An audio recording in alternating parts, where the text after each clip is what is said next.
Hey everyone, this is the Tableland team, and we'll be walking through the Tableland Studio web application. So the Studio makes it easy to manage projects and deploy tables within a web UI. We also have a Studio CLI that we'll walk through at a later period of time, but today we'll just go through the UI workflow. And basically what we'll do is log in and connect with the wallet. We'll create a team, create a table, import a table, and show you basically just how to use that Studio UI.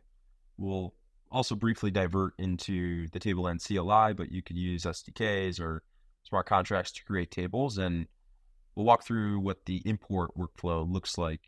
For example, if you already have some table that you've created, you want it to be in your project and managed within the Studio app, you can import that data accordingly. So basically this just allows you to create, deploy tables, and manage projects via a nice, concise UI. So start by visiting the Studio application. That's studio.tableland.xyz. And in the top right corner, we'll start by connecting our wallet. So we'll go through that workflow with our wallet connection. And once we've connected, you can see the address that we're using is populated in the top right. We'll then go ahead and sign in. So the sign-in workflow then leads to creating an actual username and an email address associated with that username. So it allows you to log into the app time and time again just to have those projects all associated with your username. And by default, you'll see that your username will appear in the top left corner as the unique team identifier. But if you'd like, you can always create more than one team as needed. And right now, teams are just a single user, but we'll be extending that functionality to multi-users in the future. So now let's create a new project. We'll just call it Starter, and then attach a description of what this project is. So this will create the top level framework for managing all the tables within a single project. So we'll create this project, and then the first thing we'll do is start by creating and deploying a table within the Studio. So you can see the blueprint section. This is basically where we'll start. You establish table definitions by creating a new table. And the first one we'll create, we'll just call it users, and it'll be pretty simple. It's just a users table, and it'll track maybe an ID and a value for what that username is. So we name the table, we define a description, and now we select the columns and constraints for our table. So we have that ID, integer, primary key. We have a value, we'll have it as a text type, and make sure that it's not null. And now you see the actual create table statement that will be happening under the hood once we actually deploy the table. So you can see that's that SQL statement that will be executed later. If we click on this table blueprints, we can see all that information we just set up. So you have the description, it's a table that tracks users. You have the columns and constraints, that ID and value with the primary key and not null associations. And then once we actually go ahead and deploy the table, you'll see that deployment section populate with additional information.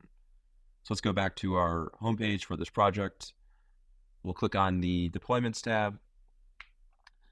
And the deployments tab lets you basically, like, once you have those blueprints, now you have the choice of where you want those tables to exist. And that red icon means that it hasn't been deployed yet. So we'll click on it and select the chain that we want to deploy to. In this case, we'll just be using local Tableland, so a local node for demonstration purposes. Once you click deploy, you should get a wallet pop up. All table creates and writes require gas fees. So we'll create a table. It'll go through the flow. We sign it, transaction completed, waiting for it to complete. Okay, we're good to go. And now we have metadata for this user's table. So we have the chain that it was deployed on. Again, in this case, it was just local Tableland, but it could be any mainnet or testnet network. We have the unique table on name with the prefix, the chain ID, and the table ID, also known as the token ID. and then just some other information like the transaction hash and block number. And if there is table data existing, it'll populate that bottom section, but we don't have any information written there yet. Cool. So now back in that blueprint screen, we can see the table was deployed. And now let's walk through a flow where we import an existing table. So this is something that maybe you created with the SDK, smart contracts. We're going to use just the standard Tableland CLI. That's the @Tableland/CLI npm package. We're going to run the Tableland shell command. This will open up a shell where you can just write raw SQL statements. So here we're writing that creates table statement. We're going to create a table called messages with an ID and a message column. Similar to the users table, this is pretty simple. And we'll deploy that table. So once that table has been created, you'll see the unique table name. So that prefix, chain ID, and table ID. We'll need this in a second, so remember those numbers. So now back in the Studio user interface, we'll input that chain ID 31337, table ID 14, and our table name was messages, and also attach a description for this table. And note that when we created that table in the CLI, it was the same address that we used for when we logged into the Studio. So same account creating the same tables, and that's what allows us to import it seamlessly within our project.